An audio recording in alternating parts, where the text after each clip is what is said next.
Assalamualaikum warahmatullahi wabarakatuh. Salam sejahtera bagi kita semua. Halo, apa kabar Sobat Ramis? Mudah-mudahan Sobat Ramis semua dalam keadaan sehat walafiat selalu. Jumpa lagi dalam kisah-kisah horor di Radio Misteri. Pada episode kali ini, saya akan membacakan sebuah kisah nyata tentang sekelompok remaja yang bicara sembarangan dan sok jagoan di Kali Ciliwung yang angker. Nah, detik itu juga sang penunggu menampakkan dirinya. Terus, apa yang terjadi terhadap bocah-bocah tersebut? Sebelum saya membacakan kisah selengkapnya, saya ingatkan kembali kepada Sobat Ramis semua, jangan lupa untuk selalu mensupport channel Radio Misteri dengan subscribe, like, dan share. Dan saya juga ucapkan terima kasih bagi Sobat Ramis yang sudah subscribe channel Radio Misteri.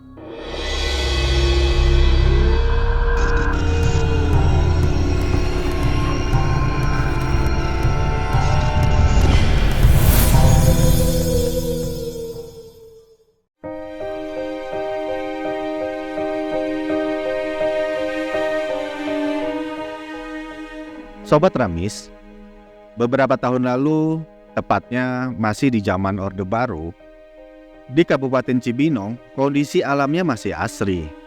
Udaranya sejuk dan masih banyak pohon-pohon dan kebun-kebun milik penduduk yang memang kebanyakan bercocok tanam jenis tanaman hortikultura. Nah, perasaan pada zaman itu, kalau mau ke Jakarta rasanya jauh sekali. Sangat berbeda dengan keadaan sekarang ini. Nah, di Cibinong itu mengalir sebuah sungai yang sangat terkenal yang namanya Kali Ciliwung. Mengapa Kali Ciliwung sangat terkenal? Karena seringkali ibu kota Jakarta mengalami banjir akibat sungai Ciliwung ini meluap. Nah, sungai ini juga merupakan sungai terbesar yang membelah kota Jakarta. Dahulu, orang-orang Cibinong yang tinggal di pinggiran Kali Ciliwung menggunakan kali ini sebagai sarana transportasi untuk mengirim bambu ke kota Jakarta. Tidak jauh dari pusat kota pemerintahan Cibinong, terdapat sebuah kampung yang bernama Kampung Muara Beres. Kampung ini lokasinya dekat dengan aliran Kali Ciliwung.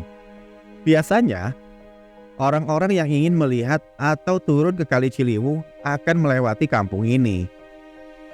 Di daerah ini, kalinya masih bersih dan dalam. Banyak anak-anak yang mandi dan berenang di sini. Di kiri kanan Kali Ciliwung yang melintas di daerah ini, ditumbuhi tanaman bambu yang subur dan lebat. Sehingga, jika kita berada di tengah-tengah kali ini, suasananya seperti di dalam gua.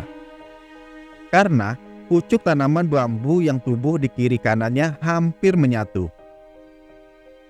Di sebelah barat kali ini ada sebuah desa yang bernama Desa Bojonggede. Orang-orang dari Desa Bojonggede biasanya hobi mancing dan menjala ikan. Karena di kali ini banyak ikannya. Tempat favorit mereka untuk memancing adalah di kedung. Kedung itu merupakan tempat berkumpulnya ikan, karena kedung merupakan cerukan di aliran kali. Kedung ini sangat dalam, bahkan ada beberapa kedung yang memiliki dalam sampai puluhan meter. Di Kali Ciliwung ada banyak kedung, khususnya yang melintasi di daerah Cibinong. Ada yang namanya Kedung Bokor, Kedung Tiis, Kedung Babi, Kedung Jiwa, dan masih banyak lagi kedung-kedung yang lainnya. Orang-orang paling suka mancing di kedung-kedung ini. Selain ikannya banyak, ukurannya pun sangat besar-besar. Tapi, ada sebagian masyarakat yang percaya kalau kedung-kedung ini merupakan tempat yang angker. Nah, Sobat Ramis, Kunang dan Apen adalah dua sahabat yang tinggal di Bojonggede. Mereka gemar sekali menjala ikan di Kali Ciliwung.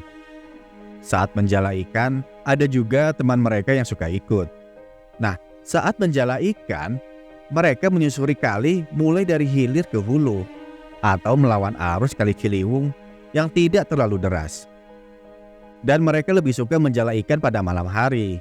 Dengan lampu senter, mereka menyusuri kali mulai dari perbatasan kampung sampai ke perbatasan kampung lainnya. Jaraknya sekitar 1 kilometer jauhnya. Nah, Sobat Ramis, pada saat itu sehabis hujan deras, biasanya di Kali Ciliwung banyak ikan yang mereka dapat. Soalnya di sepanjang Kali Ciliwung yang hulunya berada di Gunung Salak, Bogor, banyak sekali masyarakat yang memelihara ikan di empang-empang. Nah, saat turun hujan deras, ada saja empang-empang milik masyarakat ini yang luber dan meluap. Ikan-ikan yang empangnya luber biasanya akan mengikuti aliran air yang mengalir di selokan dan akhirnya bermuara ke Kali Ciliwung. Tidak hanya menjala ikan, mereka yang hobi mancing pun akan turun ke Kali Ciliwung untuk mancing ikan-ikan piaraan yang hanyut dari empang yang meluap tersebut. Ikannya pun bermacam-macam, ada ikan gurame, ikan nila, dan ikan mas. Ikan-ikan yang hanyut dan masuk ke dalam Kali Ciliwung ini biasanya akan berkumpul di kedung-kedung Kali Ciliwung. Nah, sampai sekarang pun fenomena ini masih berlangsung. Setiap ada banjir akibat hujan deras, di sepanjang aliran Kali Ciliwung ini banyak sekali orang-orang yang mancing dan menjala ikan. Kehadiran ikan-ikan lepasan dari luapan empang ini memberikan rezeki bagi para pencari ikan di Kali Ciliwung. Walaupun hal ini tidak terjadi setiap saat. Nah, Sobat Remis, dari kecil, Unang dan Apen seringkali diajak orang tua mereka menjala ikan di Kali Ciliwung. Jadi, Unang dan Apen sangat paham kondisi air dan lokasi-lokasi tempat ikan berkumpul. Tapi, semenjak Unang kuliah di salah satu universitas swasta di Depok, hobinya ini sudah jarang dilakukan. Kalau dulu hampir setiap hari dia memancing dan menjala. Nah, di kampus, Unang suka bercerita pada teman-temannya mengenai hobinya ini. Dan hal ini membuat sebagian teman-temannya tertarik dan penasaran untuk merasakan sensasi menjala ikan di Kali Ciliwung. Salah satu yang paling penasaran adalah Bambang, teman Unang yang tinggal di Depok. Bambang selalu bertanya pada Unang, kapan ia diajak menjala ikan. Nah, singkat cerita, akhirnya pada suatu waktu saat libur semester, Unang mengajak Bambang dan 2 orang lainnya untuk berpetualang merasakan sensasi menjala ikan. Pada hari yang sudah ditentukan, mereka pergi ke Kali Ciliwung. Tak lupa, Unang mengajak sahabatnya Apen untuk juga ikut menemaninya. Sehabis maghrib, mereka berlima mulai turun ke kali. Dengan 2 buah lampu senter, mereka mulai menyusuri kali. Nah, kebetulan sudah beberapa hari ini tidak turun hujan, sehingga air Kali Ciliwung menjadi dangkal, tapi cukup jernih. Mereka turun dari belakang kantor PDAM dan menyisiri kali ke arah selatan. Mereka membawa 2 jala, satu dipegang Unang dan yang satunya lagi dipegang oleh Apen. Sedangkan Bambang dan 2 temannya, Windu dan Tommy, mengikuti dari belakang sambil membawa senter dan korang tempat ikan. Karena airnya dangkal dan bening, mereka hanya mendapatkan ikan-ikan kecil, seperti ikan benter dan senggal. Nah, mereka berlima terus menyusuri kali sambil sesekali menebar jala. Tapi lagi-lagi hasilnya zonk. Windu yang baru pertama kali mengikuti kegiatan ini mulai merasa jenuh karena apa yang diceritakan Unang tidak sesuai dengan kenyataannya. Unang pun berusaha menenangkan temannya ini dengan memberikan semangat dan harapan. Tenang, nanti juga dapat ikan gedenya, ujar Unang memberi harapan. Iya, tapi mana buktinya? Keluh Windu. Sementara itu, Tommy hanya diam saja sepanjang mereka menyusuri kali. Tommy memang anak yang penakut, tapi ia penasaran untuk ikut kegiatan ini. Melihat kondisi Kali Ciliwung yang penuh ditumbuhi tanaman bambu di kiri kanannya, membuat hatinya semakin ciut. Untung ada Bambang yang orangnya rame, suka bercanda. Jadi suasananya tidak terlalu horor. Nah, dalam kondisi yang jenuh, Windu bertanya pelan ke Unang. Nah, di sini ada buayanya gak ya? Bisik Windu kepada Unang. Kalau ngomong jangan suka sembarangan, jawab Unang pelan. Rupanya pertanyaan Windu tadi terdengar oleh Bambang. Spontan Bambang nyeletuk. Kali cetek begini mana ada buayanya? Celetuk Bambang. Beberapa detik setelah Bambang berkata begitu, tiba-tiba air kali yang tadinya bening berubah jadi coklat kehitaman. Dari lampu senter, terlihat air di Kali Ciliwung itu bergoyang keras seperti ada sesuatu yang besar yang bergerak di bawahnya. Nah, setelah itu, kira-kira 10 meter di depan mereka, loncat seekor buaya hitam yang panjangnya sekitar 5 meter. Buaya itu loncat seperti lumba-lumba, sehingga mereka berlima bisa melihat betapa besarnya buaya hitam yang loncat di depan mata mereka. Mereka berlima pun lari kocar-kacir tak menentu arah, menjauh dari tempat itu untuk menyelamatkan diri. Akhirnya mereka pun terpisah. Unang dan Apen langsung naik ke bantaran kali menembus rerimbunan pohon bambu. Sedangkan Tommy dan Windu lari sekencang-kencangnya menyusuri sungai dan meninggalkan tempat itu. Tapi sementara Bambang masih berdiri terpaku di tempat tersebut. Ia tak bisa menggerakkan kakinya karena saking kaget dan takutnya melihat penampakan buaya yang sangat besar itu.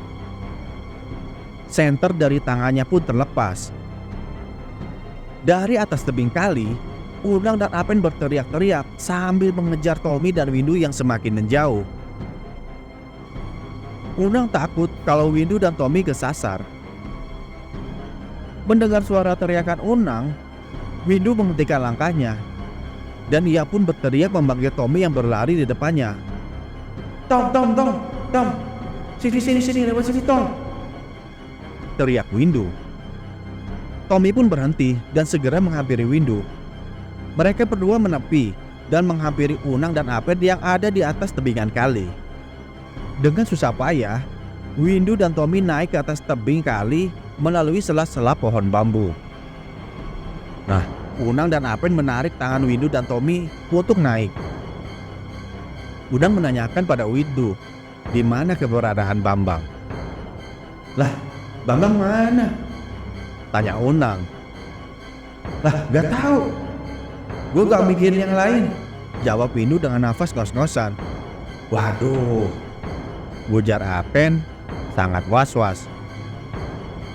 Mereka lalu berteriak-teriak memanggil Bambang. Dengan lampu senter, mereka menerangi sungai dan mencari Bambang yang belum kelihatan batang hidungnya. Mereka lalu kembali lagi menusuri kali ke tempat awal mereka melihat penampakan buaya tadi, tapi melalui bantaran kali. Mereka tidak berani lewat kali. Mereka sangat ketakutan. Tapi demi sahabat, mereka mau tidak mau harus kembali lagi ke tempat tadi. Mereka takut terjadi hal-hal yang tidak diinginkan terhadap Bambang. Nah, mendekati tempat kemunculan buaya tadi, Unang melihat Bambang masih berdiri kaku di tempatnya. Unang memanggil-manggil Bambang, tapi Bambang hanya diam. Menengok pun tidak. Unang ingin menghampiri Bambang dan menariknya ke atas tebing kali, tapi Unang sendiri masih sangat takut. Nah, dalam kebingungan itu, tiba-tiba Apen turun menghampiri Bambang dan menarik tangannya untuk segera meninggalkan tempat itu. Bambang seperti terhipnotis oleh makhluk buas itu. Dengan susah payah dan penuh keberanian, Apen memapah Bambang ke tepian kali dengan dibantu teman-temannya. Akhirnya Bambang berhasil naik dan keluar dari kali. Dengan tergesa-gesa, mereka meninggalkan Kali Ciliwung menuju rumah Unang yang jaraknya lumayan jauh. Bambang yang biasanya rame, kini benar-benar tidak bersuara. Hanya kakinya saja yang bergerak. Itu pun karena dipapah oleh Unang dan Windu. Sedangkan tangan dan kepalanya masih kaku. Melihat kondisi Bambang yang demikian, Apen berbisik pada Unang. "Kayaknya temen lu kesambet, Nang," bisik Apen. "Iya, gua juga kepikiran begitu deh," jawab Unang pelan. "Kalau gitu kita langsung ke rumah Haji Jamal aja, Nang. Minta tolong diberesin nih," ajak Apen. Haji Jamal adalah seorang tokoh yang sering dimintai tolong oleh masyarakat kalau ada anggota keluarga yang terkena gangguan jin. Rumah Haji Jamal tidak terlalu jauh dari rumah Unang. Nah, singkat cerita, tiba di rumah Haji Jamal, jam menunjukkan pukul 12:30 dini hari. Dan sepertinya beliau sudah tidur. Soalnya saat dipanggil-panggil tidak ada yang menyaut dari dalam rumah. Unang lalu mengajak teman-temannya untuk pulang ke rumahnya dulu. Besok baru mereka akan ke sini lagi, ke rumah Haji Jamal. Baru beberapa langkah dari rumah Haji Jamal, tiba-tiba Haji Jamal keluar dan memanggil. "Ada apa, Tong? Maaf, tadi ana tidur di kamar belakang, gak kedengeran," kata Haji Jamal. "Alhamdulillah," saut Unang gembira. Dan mereka pun lalu membawa Bambang masuk ke rumah Haji Jamal. Belum sempat Unang menjelaskan apa yang terjadi, Bambang tiba-tiba tersungkur ke lantai. Kemudian tubuhnya meliuk-liuk seperti buaya jalan. Melihat Bambang yang kesurupan itu, Haji Jamal hanya tersenyum. Haji Jamal duduk di sofa memperhatikan gerak-gerik Bambang sambil tangannya memegang gelas berisi air putih. Haji Jamal membacakan doa-doa. Setelah membacakan doa pada air itu, Haji Jamal meminum sedikit airnya lalu menyemburkannya ke tubuh Bambang yang lagi kesurupan itu. Bambang pun mengerang seperti orang marah. Matanya menatap tajam ke arah Haji Jamal. Tangannya mencengkram lantai seolah-olah hendak menyerang. Haji Jamal lalu menyemburkan lagi air dari gelas itu kepada Bambang. Dan akhirnya Bambang tergeletak lemas di lantai. Ia tidak bergerak sama sekali, seperti orang pingsan. Beberapa saat kemudian Haji Jamal menyemburkan air lagi, yang ketiga kalinya ke tubuh Bambang. Dan barulah Bambang sadar. Perlahan-lahan ia bangkit dan duduk di lantai. Dirinya bingung, kenapa ia tiba-tiba berada di sini. Dan badannya pun terasa sakit semua. Lalu Haji Jamal pun menjelaskan apa yang baru saja dialami oleh Bambang. Dia memberitahukan bahwa jangan sekali-sekali ngomong sembarangan di tempat seperti itu. Untung siluman itu masih baik hati. Menurut Haji Jamal, biasanya siluman di kali itu langsung menyeret orang-orang yang mengusiknya ke dalam kedung. Dan jarang ada yang selamat. Haji Jamal juga bercerita bahwa ia sering dimintai tolong mencari orang-orang hilang yang tenggelam di sana. Dan saat diketemukan, kondisinya pasti sudah tidak bernyawa lagi. Jadi, hati-hati ya Tong. Jaga sikap, jaga lisan kalau berada di tempat-tempat yang kayak begituan. Pesan Haji Jamal untuk semuanya.